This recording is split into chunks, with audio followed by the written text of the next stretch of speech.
जय श्री महाकाल दोस्तों, आज मैं आप लोगों के लिए बहुत ही अच्छी प्राचीन जानकारी लेकर आया हूँ। यह एक प्राचीन विद्या है जो विलुप्त होते जा रही है। यह एक औघड़ विद्या है जो बहुत ही शक्तिशाली और कारगर कार्य करती है। ये क्रिया बहुत ही तीव्र गति से कार्य करती है, करके देखिए तब समझ आएगा। आज के समय में तंत्र का इतना दुरुपयोग किया जा रहा है। अपने दुश्मन को बर्बाद करने के लिए इंसान किसी भी हद तक जा रहा है। छोटी छोटी बातों में इंसान तंत्र का प्रयोग करता है और सामने वाले को बर्बाद कर देता है। आज मैं जो आप लोगों के लिए जानकारी लेकर आया हूँ, वह बहुत ही अच्छी और गुप्त जानकारी है। यह विद्या देसी है और देसी विधान से है जो विलुप्त होते जा रही है धीरे धीरे। यह विधि और विधान मुझे मेरे गुरु से प्राप्त हुई है, जो मैं आज आप लोगों के सामने शेयर कर रहा हूँ। यह मेरे द्वारा और मेरे कई शिष्यों द्वारा प्रयोग किया हुआ विधान है। यह एक अटूट परीक्षित विधान है जिसका कोई तोड़ नहीं। इस विधान को करने के लिए जरूरी नहीं कि वह तांत्रिक ही हो। यह विधान कोई भी साधारण पुरुष या स्त्री बड़ी ही आसानी से संपूर्ण कर सकता है। आज मैं आप लोगों को बताता हूं जिसका दुकान या घर तंत्र द्वारा बंदिश कर दिया जाता है। जब हमारा व्यापार या दुकान बंदिश होता है, तो हमारे पास कस्टमर और पैसे दोनों की कमी हो जाती है। जब धीरे धीरे दुकान या व्यापार पर ऐसी स्थिति हो, तब समझ जाना चाहिए कि हमारे दुकान पर किसी ने जादू टोना या बंदिश किया हुआ है। घर में जब बरकत ना हो, खुशहाल ना हो और आपस में मनमुटाव हो और रोज लड़ाई झगड़े का माहौल हो, तब समझ जाना चाहिए कि हमारे घर पर जादू टोना या बंदिश किसी तांत्रिक द्वारा किया गया है। उस वक्त आप ये प्रयोग और मंत्र कर सकते हैं, फिर आप देखें इसका चमत्कार। यह मंत्र और विधि इतना ताकतवर है, आपको इसका रिजल्ट मात्र 3 दिनों में ही मिल जाएगा। मेरे सभी साधक भाई और जो भी इस वीडियो को देख रहे हैं, सुन रहे हैं, इस प्रकार से क्रिया आपके दुकान या घरों पर हुई है, तो मेरे बताए हुए विधिवत पूजा देकर जाप करें, फिर देखें क्या होता है। जरूरी नहीं है कि तंत्र हुआ है तभी इस प्रयोग को करें। अगर आपका दुकान व्यापार नहीं चल रहा है, उस समय में भी इस क्रिया को आप कर सकते हैं।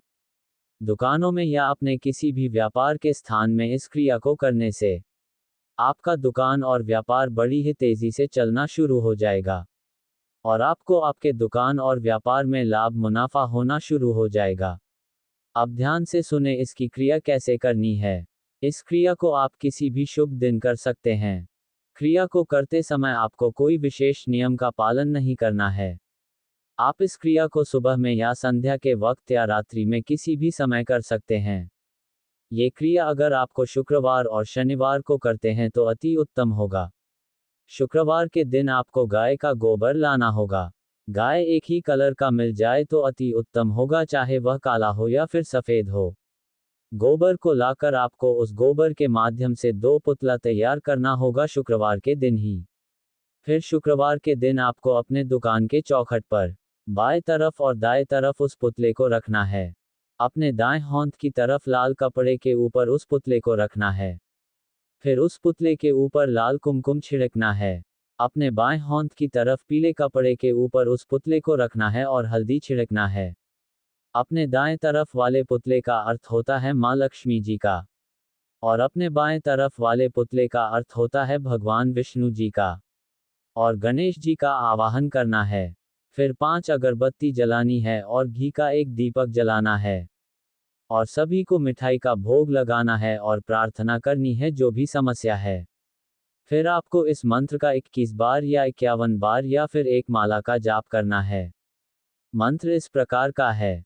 अल खोलू बल खोलू, जल खोलू थल खोलू, धरती आकाश खोलू, चलता हुआ योगी खोलू, घर व्यापार खोलू, गद्दी बैठा बनिया खोलू, जो इतना ना खुले तो गुरु गोरखनाथ लाजे, मेरा खोला ना खुले तो गुरु मछेंद्रनाथ लाजे, काज व्यापार चले ना चले तो शिव की लटा टूट भूमि पे परें, शब्द साचो पिंड कोचा फुरे मंत्र ईश्वरो वाचा, सतनाम आदेश गुरु का।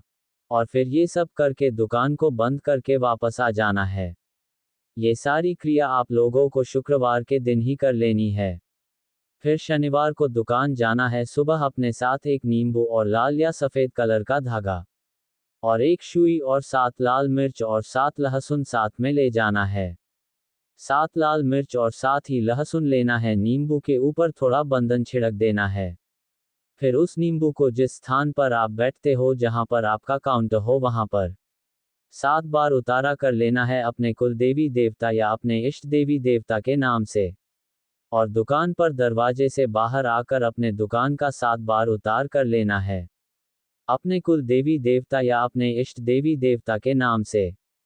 फिर सुई और धागे के माध्यम से पहले नींबू को, फिर एक लाल मिर्च, फिर एक लहसुन, फिर लाल मिर्च, फिर लहसुन, ऐसे ही 7 लहसुन और 7 मिर्च को मिलाकर माला जैसे बना लें। फिर आपके व्यापार स्थल में दरवाजे के ऊपर सामने में लटका देना है या फिर बांध देना है उसे। जब ये सब शनिवार को क्रिया हो जाए, फिर उन 2 मूर्ति जो आपने पुतला बनाया है, दोनों को ले जाकर जल प्रवाहित कर देना है, उन्हें अपने पास रखना नहीं है। ये क्रिया बड़ी ही आसान है पर उतनी ही उग्र और कार्यगर है। सच मानो, यह है क्रिया करने के बाद आप लोगों को निराश नहीं होना पड़ेगा। आप लोगों के दुकान की सारी समस्याएं इस क्रिया के माध्यम से खत्म हो जाएगी। फिर आपका दुकान व्यापार बड़ी ही तेजी से चलने लगेगा। अगर आप लोगों को मेरी दी हुई जानकारी और साधना अच्छी लगती है तो इस चैनल को सब्सक्राइब करें और बेल आइकन का बटन दबाकर रखें, ताकि मेरे द्वारा कोई साधना या साधना की जानकारी दी जाए तो सबसे पहले आप तक पहुंच सके। फिर मिलते हैं कुछ और साधना की जानकारी के साथ। तब तक के लिए मेरे सभी साधक भाइयों को जय श्री महाकाल।